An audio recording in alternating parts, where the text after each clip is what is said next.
Here in the United States last year, we had over 64,000 deaths contributed to overdoses.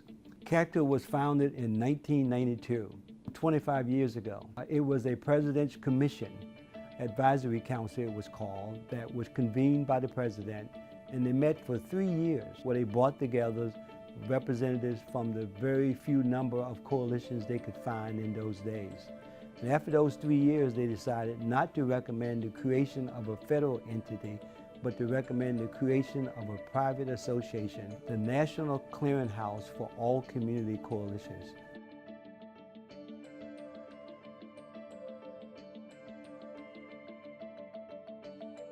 You'll find key sectors in these coalitions of youth-serving organizations, parents, teachers, clergy, law enforcement, businesses, local politicians, behavioral health organizations, all coming together, 12 sectors, to learn community approaches that we'll teach you during this academy. CADCA leads the way in advocacy, and that advocacy works at the local level, it works at the state level, and from CADCA's perspective, it works also at the national level and at the international level.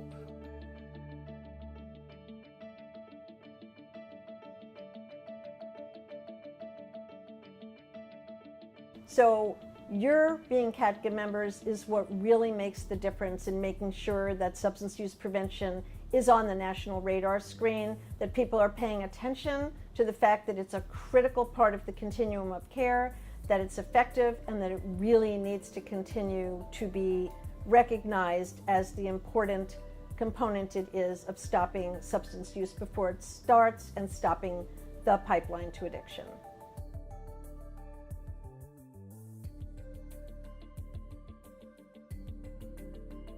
CADCA provides online courses, publications, informative videos, and comprehensive toolkits that keeps coalitions equipped with resources to make a difference. In fact, we just recently launched the CADCA Community, which is an online forum where our members get together to share information, network, share resources, and learn from each other. Each year, CADCA hosts 2 major training events, the National Leadership Forum and the Mid-Year Training Institute. The National Leadership Forum is held every February in the Washington, D.C. metropolitan area, and it attracts almost 3,100 prevention professionals. It includes a special day of advocacy on Capitol Hill, alongside our adult training sessions and our Youth Leadership Initiative programming. Building drug-free communities. That's really what it's all about. We see a future where young people in those communities will not be impacted by substances, but will only be impacted by their God-given talents.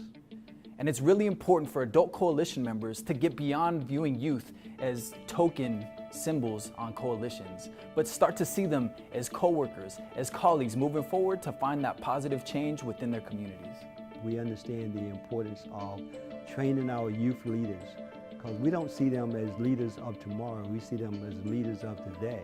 To date, CADCA has provided training and consultation in 30 countries and 5 continents, and this number is still growing, reaching over 6,500 individuals beyond the United States. Whether you're in South Africa or Lima, Peru, the strategies are applicable. Identify the issue, develop an action plan, and mobilize your local community. A community approach is the key to successful change. CADCA fights to ensure that resources, networks, and funding are available for community coalitions in the United States and all over the world. So CADCA has watched out for the funding for the Drug-Free Communities program every year since the program was started in 1998. At that point, the program was funded at $10 million, and we've built the funding every single year since then. We're at $100 million, so the program's grown tenfold since 1998, which is a major accomplishment. ICF, which is an independent consultant, does an evaluation, and we have clear data now that goes back for years that shows that these coalitions that are funded by the federal government, trained by CADCA, they have driven down those rates by 15, 20, in some cases up to 35%. and we are so proud of that. By gathering key stakeholders and people from the community together around the table from different sectors, that's where the power is. Some of our partnerships include the DEA 360 partnership, where we host various youth trainings and youth leadership summits around the nation in areas that have been hit hardest by the opioid epidemic. And we have a partnership with McKesson, where we're creating substance abuse strategies aimed directly at veterans. Substance abuse prevention coalitions and the people who sit around that table are the best people to make that transformation in their communities. Even in the hard times, there's light at the end of the tunnel, and you're doing good work. Thank you again for all that you do to make this movement relevant.